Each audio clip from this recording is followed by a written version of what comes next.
Welcome to the Shifting People podcast, where we go deep into the weeds with leaders on the front lines of people management in the service industry. We interview the best minds in HR and talent acquisition, along with owner-operators, franchisees, and general managers to bring you real insights that you can actually apply in your business today. I'm your co-host, Derek Williamson. And I'm Kathleen McDonough, and it's time to get to work.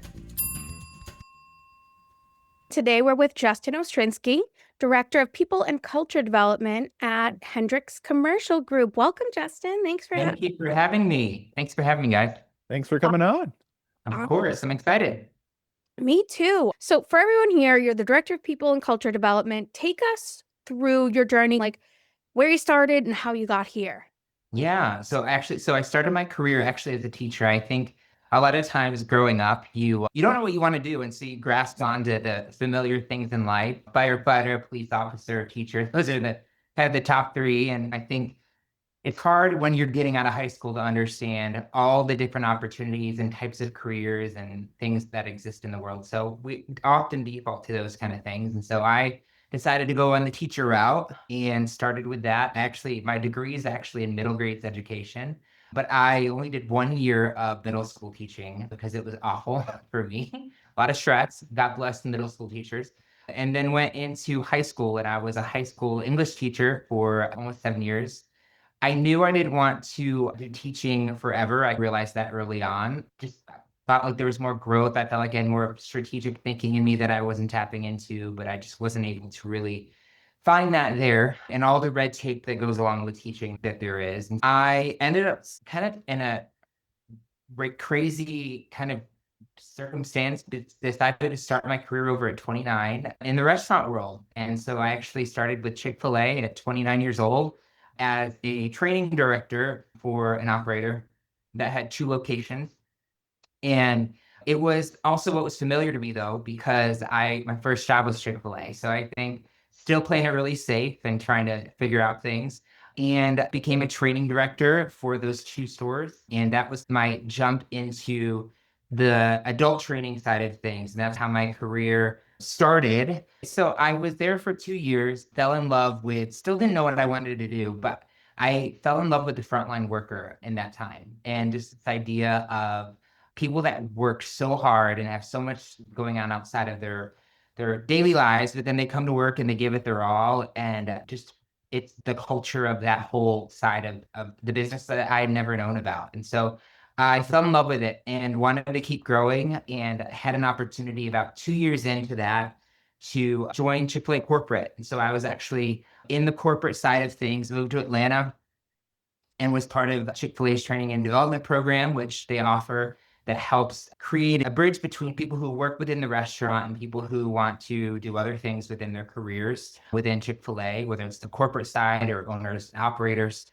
And I supported their training programs there, whether it was operators or people within leadership programs. I was attached to the certified trainer program. And at the time, that was about 1,000 participants a year that would come in person for training within Chick-fil-A, talking about training skills and coaching and grand openings and all of those things of how to train effectively, really soft skills focused on all those kind of things. And I did that for almost 2 years. And then just through circumstances of different personal lives, I had to make the choice to actually move back to Charlotte, North Carolina. And at the time, there was no way to work remote. And so I actually jumped back into the operator world.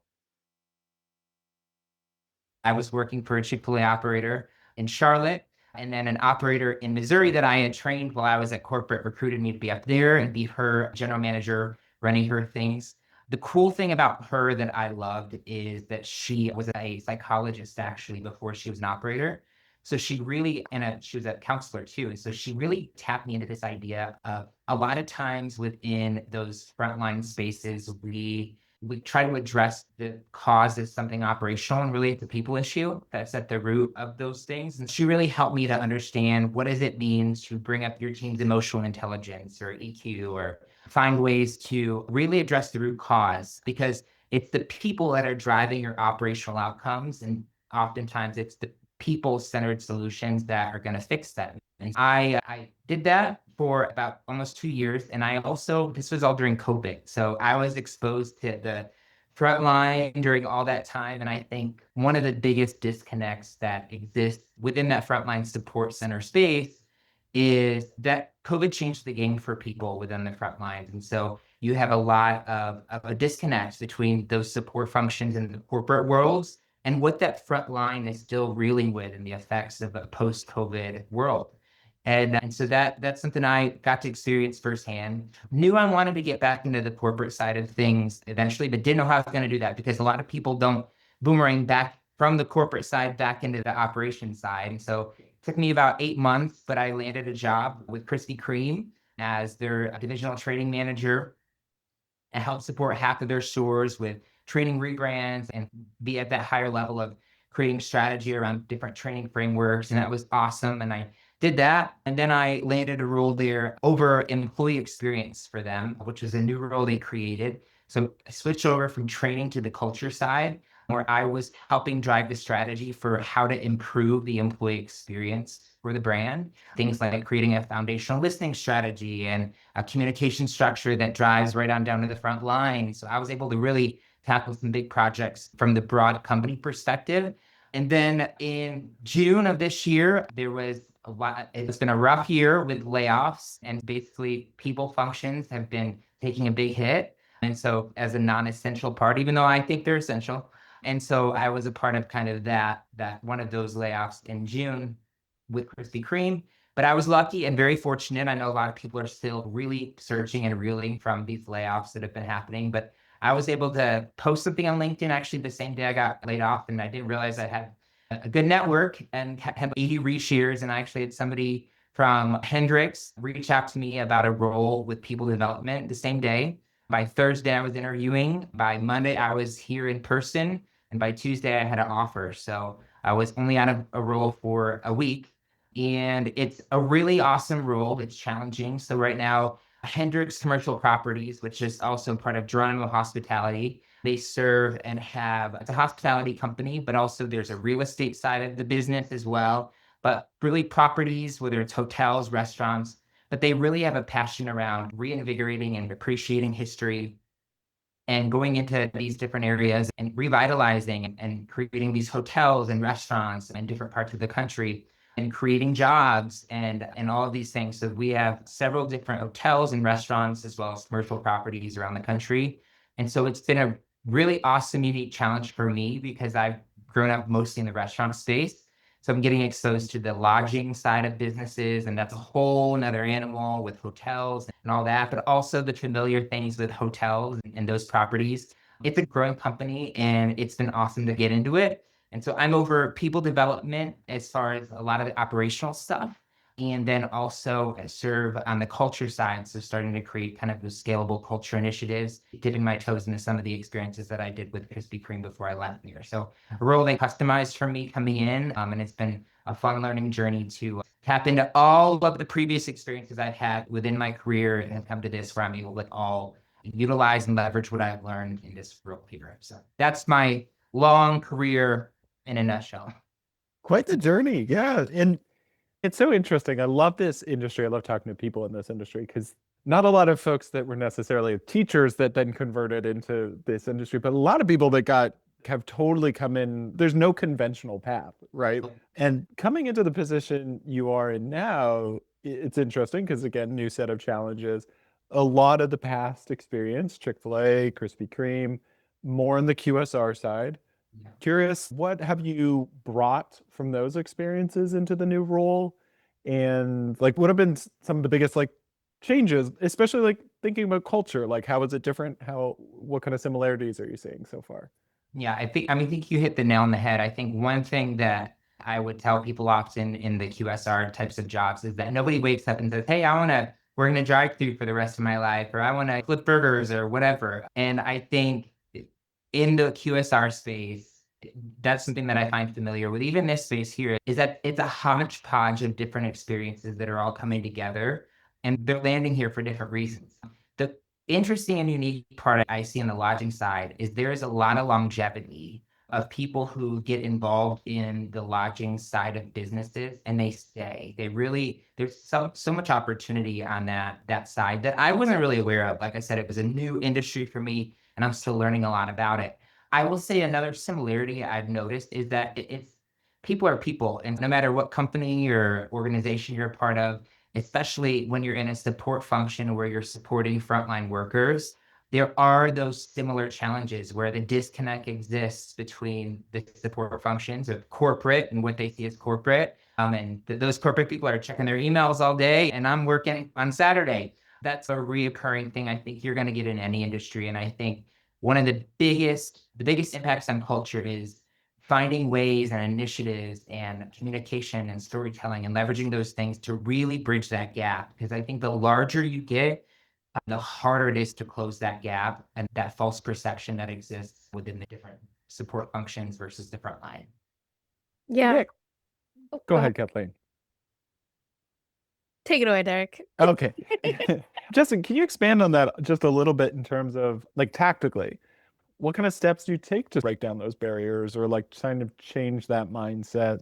What have you seen work in the past? What are you bringing in to the role now to kind of close that gap? Yeah.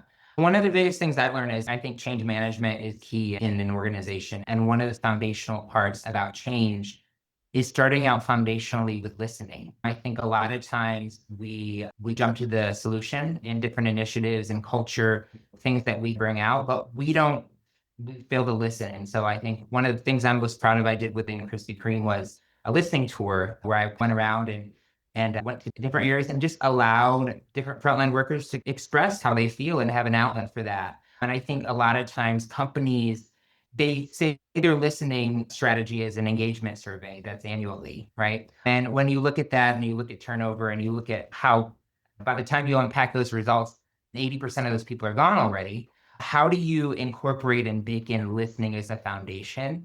And then I also think really integrating, if you think about from a support function, how can you integrate the people who are actually going to be implementing your solutions to the table at the beginning? So getting buy-in, getting focus groups, getting those general managers that are in those restaurants and spaces and saying, okay, let's not craft your solution for you. Let's have you come to the table and tell us what you think should be done and allow them to be a part of that because that's your buy-in. And you really need that buy-in because those are the same people that are going to be implementing the strategies and solutions that you're trying to get out. But oftentimes we don't do that. We dictate the solution to the people who we're supporting, and then we wonder why it doesn't land. Yeah. And I think something I noticed along what you explained as like your journey, just an authenticity and like a real love and passion for, like you said, I felt you fell in love with the frontline worker. Like I'm sure your teams can tell that you care, and that makes a huge difference. And I think one thing that a lot of companies don't realize is people in these support functions, they need to be in love with the frontline worker, right? They need to care about them and be authentic. And maybe that's a difference that kind of you have as opposed to someone who is there just to be there, right? Just to have a job. Yep.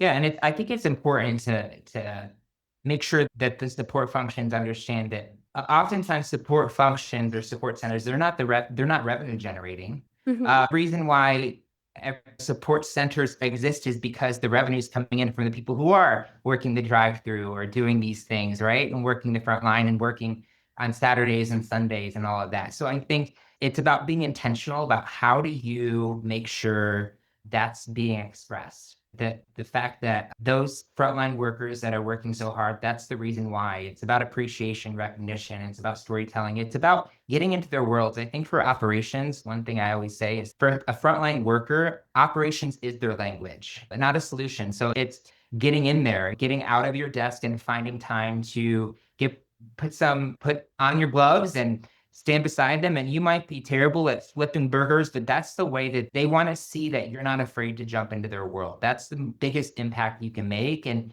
how can an organization implement that systematically, whether it's volunteer days or different ways where it's an expectation that you're constantly getting into their worlds, because that's not only going to help bridge that gap, but also it's going to help you learn how to better support them because you're seeing things in ways that that you wouldn't see normally. And how can we really craft solutions for a world that we don't actually step into? And I think a lot of times we do that often in support functions. We don't step into their worlds. We don't ask for their opinions. We think just because we have that strategic brain that we can somehow think better or smarter than somebody else. The reality is that they probably have a better solution or have come up with a solution that works for them before we've even had that on the table. It's smart to leverage that in the way that you strategically go about your initiatives. Yeah, I'm curious, Justin. So, what has informed your stance on that or your view on that? Because I'm curious, like, was Chick-fil-A or Krispy Kreme particularly good at that from what you've seen? Or like, where have you seen that done really well? What's brought you to thinking about it this way? Yeah, I think every company has obviously things they're good at, things they're not. I think when you look at the different places I've worked, I think one thing that's been really good is and been consistent is this loyalty to the brand that they work. And I think oftentimes, especially now when you look at the workforce for those types of places, it's highly big Gen X, right? Mostly. And there is such a clear distinction of identity of who I am and who I work for is connected for younger generations, where in older generations, you have it's just a job. I can leave my stuff at the door and just work and then go home and I can do that for 20, 30 years. It's a whole different world now, where if how my workplace doesn't really align with my values, then I'm going to find something else that does. It's really, the workforce has changed dramatically. And I think one thing I've noticed in my career is that in the places I've worked is there is that loyalty and there's that shared sense of value of the employers that work for an organization, they find part of their identity in the place that they work. And whether it's through, and how can you leverage that? And I think one of the biggest misses, I think Chick-fil-A did an awesome job of this, of storytelling. Chick-fil-A, people have their opinions, right or left or up or down about them. But one thing that do a lot of things right too, and one of those things is storytelling and this idea of being really closely connected to the brand and the brand identity. And I think Geronimo Hospitality Hendricks does the same thing. They have an awesome manifesto that they have that they show to their employees that really is the core and the center of who they are. And it helps to align. I think making sure those things are there that you can grasp on and really share that value system with the people that work for you, that gets them hooked in. And then the other thing I think is, especially within the front line, is I think like career frameworks and building career pathways for people within the front line is super important. Leadership development, finding a way to really show somebody how can you, as an hourly on day one, be shown a path that will get you to be the CEO of the company one day. Like, how can I say in an organization, this is where I am, this is where I can go, and this is how I can get there at every single level from hourly all the way up. I think that's transformational, because as soon as somebody within an organization feels like they're not moving or they're stuck, they're going to get off the ride and go on another ride. And so I think one of the keys to retention is how can you create systems and frameworks that helps a career framework be a part of the equation. So Yeah, huge one. And it's come up once or twice in some past episodes we've done as well, where not every organization in this industry, in the hospitality industry, does a good job of that. And it's really unfortunate because hospitality is one of those few industries left where you actually can have that career pathing, right? Like you can get all the way up to, depending on the company itself, right? Some companies obviously have artificial, got to have a college degree or this or that. But there are many organizations in the hospitality space where you really can climb that ladder. And it's really underdone from what I've seen on average. But the people that get it really get it. Speaking of that, I'm wondering if you could expand a little bit. You mentioned the manifesto that Hendricks Group has, yeah. and obviously Chick-fil-A being a very values-driven brand. But I'm curious, like, there's a big difference between so many companies have the core values that are like on a piece of paper somewhere. Maybe it's like in the handbook on day one, and then you never see it again. I'm curious what you've seen in terms of like where that's done well. What's the difference? Like, how are people really implementing that from what you've seen?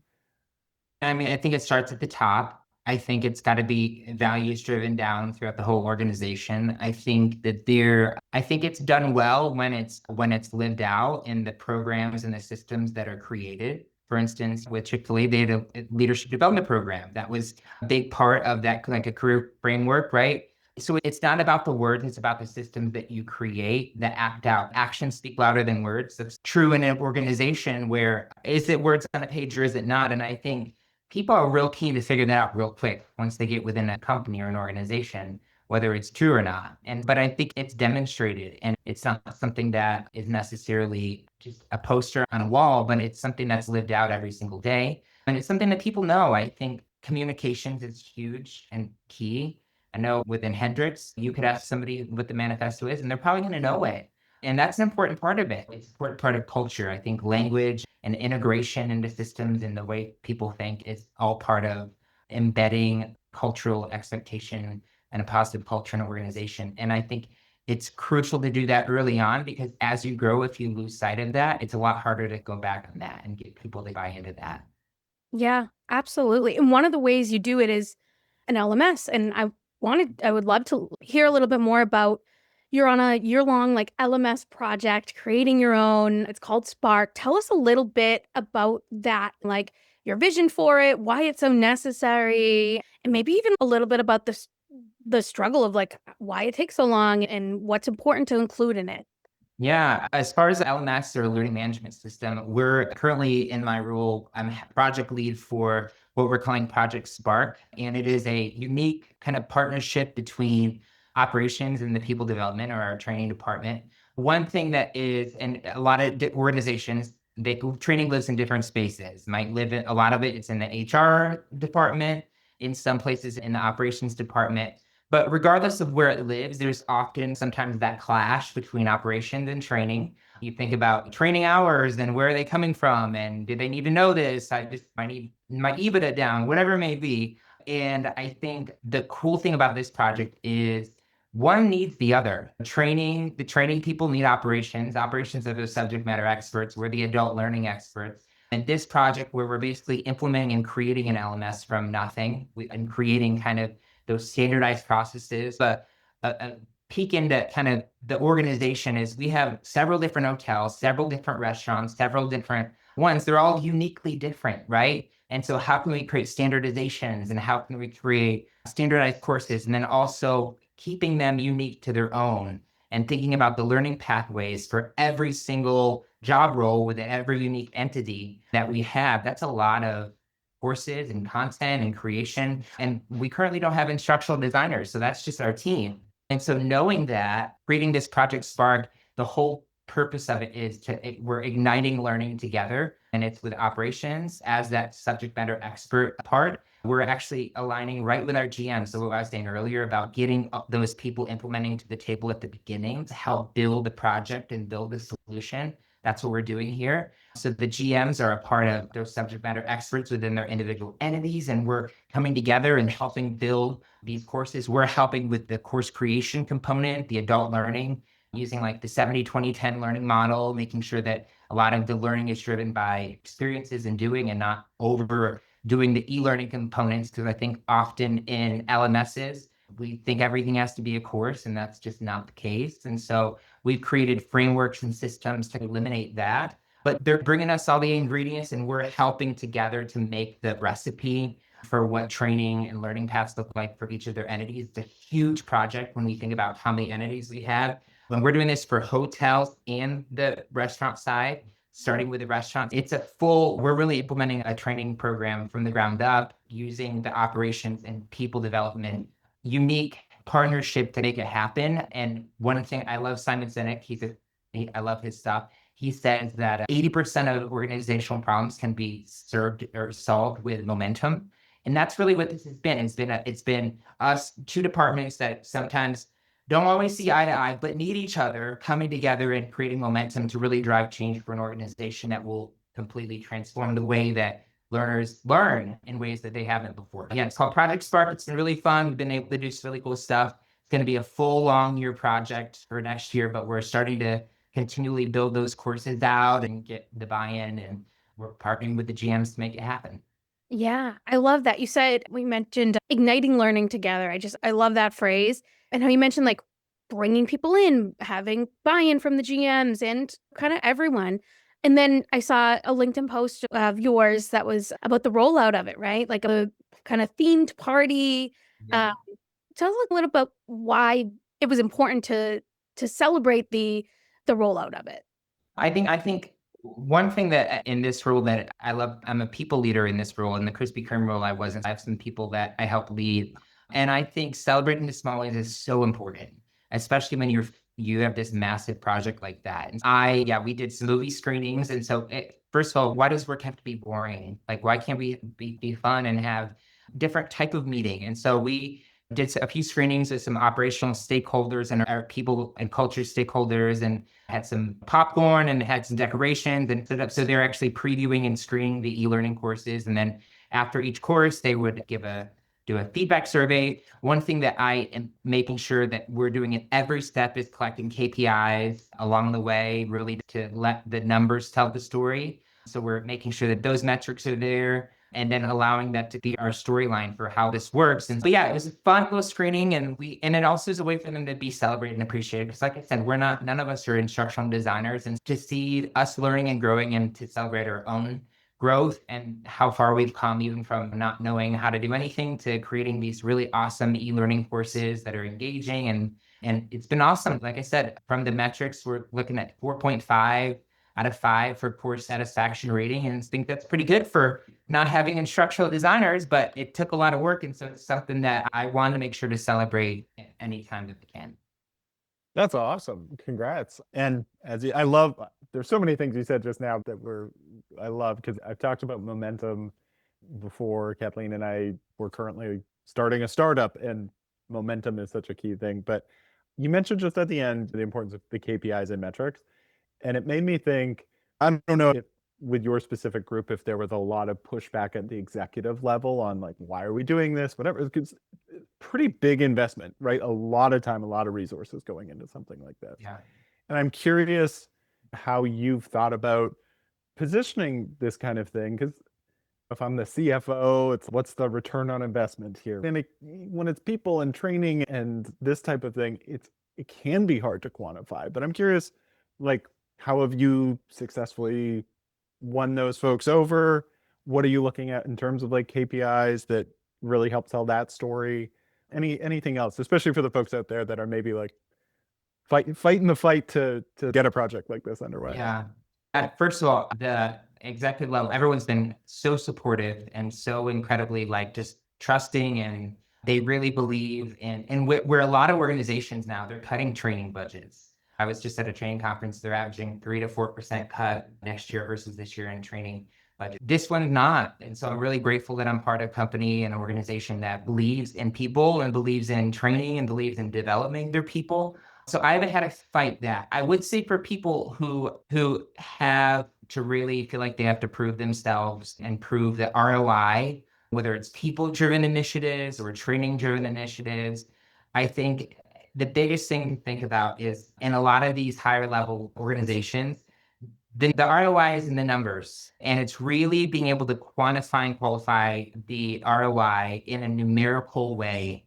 And you have to do that in order to really make it that sense. And it might not even be something that exists, but it's what's important to create your KPIs. Turnover, retention, those are big numbers there. And there's probably more money lost in those than a lot of things that we're trying to solve for. But we fail to drive people-driven initiatives because we don't communicate really what that loss is. Whether I think I saw stat like $5,000 to $6,000 for somebody that's lost in the first 30 days, and you look at all of the different things it takes to get them onboarded and recruited and all those things, that's just for an hourly frontline worker.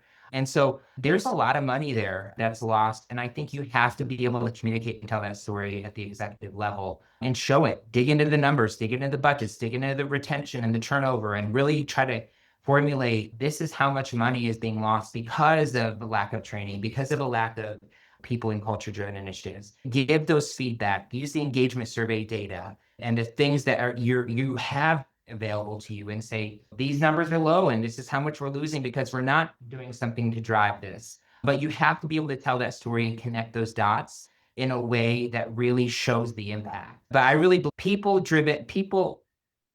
leave companies, and that's one of the biggest money losses for an organization. But we don't often do a good job telling that story. We talk more about the inventory that we don't have, or the labor that was too high, or the food waste that was too high, or all of those things, when people drive all of those factors. And people that are taken care of and people that are supported and fostered in a good culture, they work harder, they work better. And so those are the things you have to show, but you have to show it through numbers. Yeah, it's a good way to tie it in, because in some ways I feel like some organizations, some people don't know it until they see it, until they see these investments working well. And you're exactly right. If you can tie it to a tangible ROI, which generally, you're right, like it's not that hard to do when you math out five to 10 grand in turnover costs. We've seen similar numbers, and probably there's a specific study that was really good that we'll probably share with the episode that quantified that. You can get your ROI just on that, and then once you get the momentum going and people start to see the return of, suddenly all the other problems are much easier to solve when you have frontline workers who are like able to solve the problems themselves. They're invested as well, and they're engaged, and they feel like they have the tools. And it's interesting, and folks don't think about like turnover as there's good turnover, bad turnover. A lot of the time when you're under investing in people, it's the best people that are going to leave, because they're going to be drawn to an organization that is investing in their people. Yeah, totally. And you bring up a good point. I think sometimes we say it starts at the top, but I'm not necessarily a believer that it only starts at the top. I think there's power in grassroots movement. It starts at the top and the bottom of how can you foster support in those restaurants or in those supporting functions to help drive and change culture. And so I think it's both. It's a both and, not just a top or a bottom approach. Yeah, said. Justin, I'm curious. So you said, just as we're getting up on time, I would love to know a little bit more, like any other initiatives or anything. So you got this Spark initiative. Sounds like it's going to be pretty consuming for the next year. What else are you excited to work on in the new year? What else is going on with the organization? Would love to know. Yeah, we're a growing organization. We got a lot of things coming in the new year. We're going to continue to grow and expand in different ways. Something that I can't talk about yet, but there's going to be a lot of opportunity besides the Spark thing. Like I said, the culture part of my role is just kicking off, and so figuring out ways to scale culture. We have 3 different markets. We have markets in the West Coast, like we have a hotel in Boise and some restaurants and food halls over there. We also have Indianapolis is another market, and then a lot in the Midwest within the Wisconsin area. And then we got the hotel in Santa Barbara, California, actually, that is going to be doing a ribbon cutting next year. And so that's another part. It's really looking at scaling for growth. And from a culture perspective, what does that look like? It's a unique place in the organization where we're continuing to grow, but we need to make sure our systems and processes are scalable in a place where every market is getting equally served and supported. And as we continue to expand, all those things need to happen. That's where my mind's at as we grow, is just how do we continue to scale and support things from a culture perspective as we grow. Yeah, awesome. That sounds like good challenges ahead. Yes. It's always interesting. Expansion and growth is great, but it also means an evolving culture too, right? You can't necessarily keep it quite the same. A lot of organizations struggle, franchisees especially, right? They go from one location to 2 or 3, et cetera, where all of a sudden you've lost like, you were in the store every day and you could be side by side with all the team. And I'm sure you'll have some good challenges ahead to continue to think about that. But yes, every day is a unique, different challenge for sure. Derek, we always talk about how amazing food service industry is in terms of being able to come in without a degree or experience and grow your career like exponentially.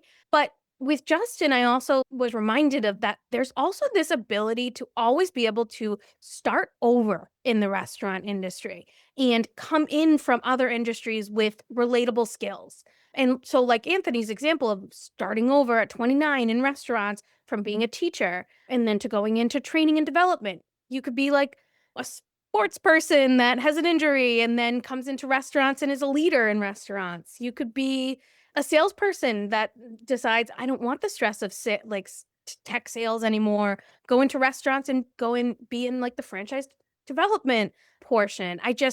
It's so cool how much opportunity there is and how much it lends itself to transferable skills to starting over that I don't think we really realize. It's also unique in that it's one of the only industries that there's not a stigma when someone is older and starts over and comes in fresh to the industry because so many people in that industry do. And in general, I feel like there's just a little bit less judgment, maybe.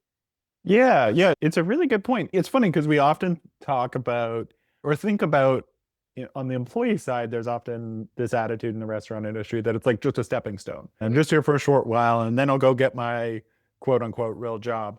But we don't talk enough about how people also step into this industry, to your point, with bringing like different backgrounds.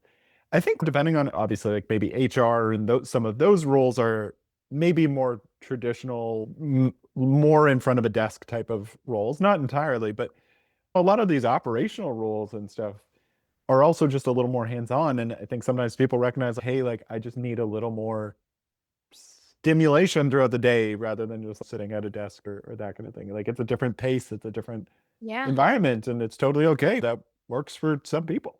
Yeah, especially now that a lot of jobs, traditional jobs, are remote, you don't get an interaction with people that you do in restaurants, like with your team and like building like what feels like friends and family for life. Yeah.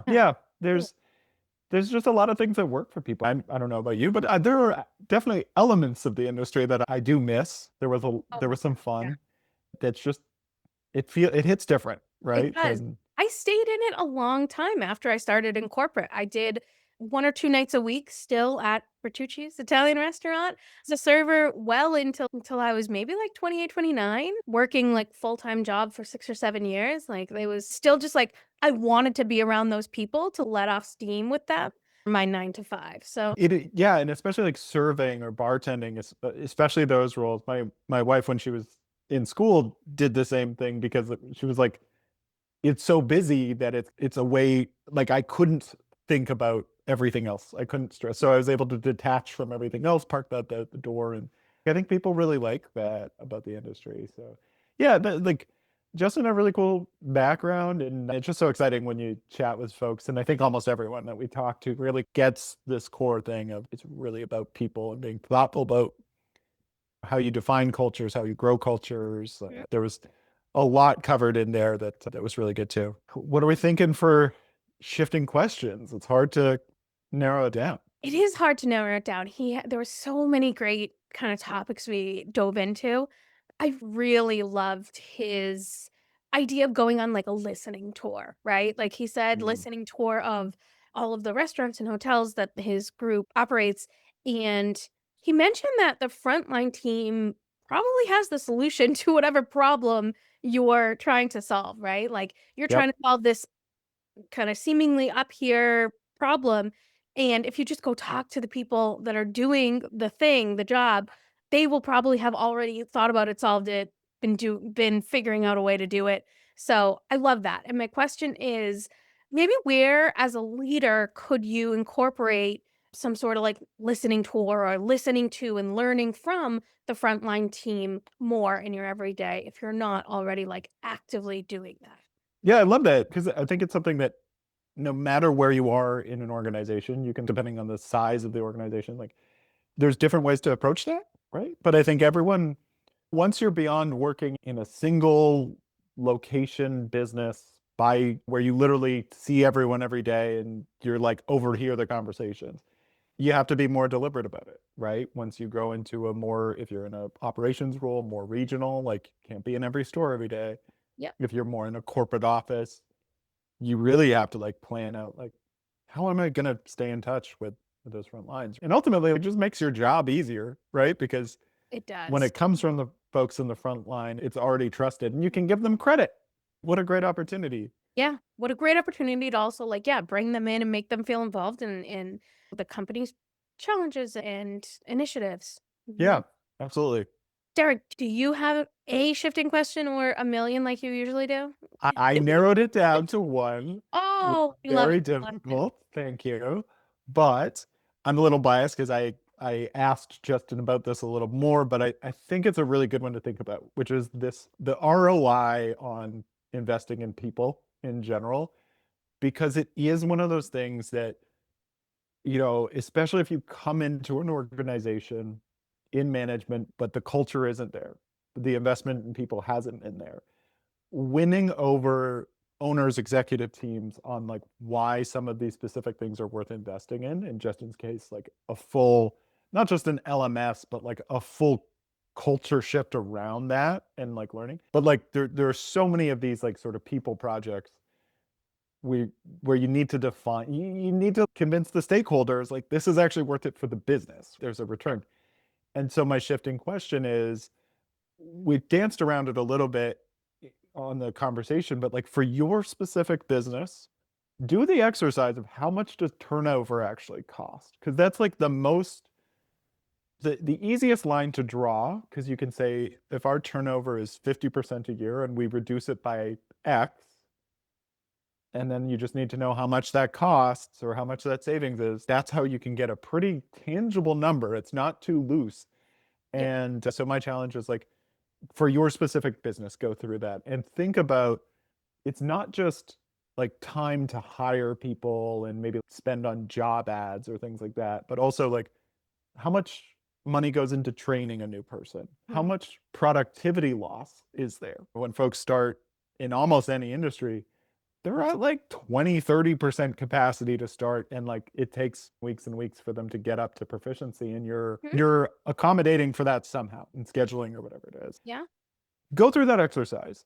Now, Justin, Uniforms, there might be like certain things you spend on, I don't know, licensures, and there's all kinds of all things, sorts right? of things. Yep. Yeah. And so really go through that thought exercise. There are some like great studies and other things that are like for the restaurant industry in general. I haven't seen one for like hotel, but do it for your business. So there's real conviction to the number, right? Yeah. And I guarantee you it's more than, it will surprise people when they actually add that all up. So I think that's really worthwhile, because that's the first stepping stone for the folks that are like, I know we need this. I don't know how to get us there. You start by making the business case. Yeah, absolutely. I saw, I'm nervous to mention this because I can't remember the person's name. I saw a post on LinkedIn at some point over the last year or so that said, what if the cost of turnover, instead of just being like, this kind of amorphous thing that people like don't realize, what if it was an invoice that came to you every month, right? This is how much your turnover costs, and then you have to pay it like a bill. How much would that affect the people up top that are making these decisions, and convince them to invest in people and think about things a different way? If it wasn't just money that was slowly trickling out, what if it was a bill you just got out all at once and you had to pay it? Yeah. It would No affect kidding. people much differently. They would realize, wow, we have to do something about this. It would make it more urgent to look at turnover and figure out the solution to it. And obviously we know the solution to it is investing in people and developing them, and a mindset change of people, putting people structures and systems in place. But yeah, I think that I love your shifting question. Yeah, I think I'm similar to what you mentioned, like with an invoice. I have heard of some folks, it's a bit of an accounting lift, but I've heard of some folks actually breaking it out on their P&L, because it all gets buried into pretty much payroll, right? Your training and hiring and everything. And so breaking out a separate line item for turnover cost. There's different ways to approach it, right? And it takes a little investment, but just do the back of napkin kind of calculation. And I think it'll put people in the right direction. Yeah. That's a really good one. And I love how different ours were this time. Yeah, we get some variety, but we're getting better at this, Kathleen. We are. We're getting better. And I think we're going to keep getting better. Yeah. Speaking of which, we have constantly been saying bye for now. I'm going to try a different send off. Ooh. Is it time to clock out? Is that one too cheesy? I don't know. Sure, Derek. I'm clocking out. I'm clocking out. All right. Bye for now. Bye.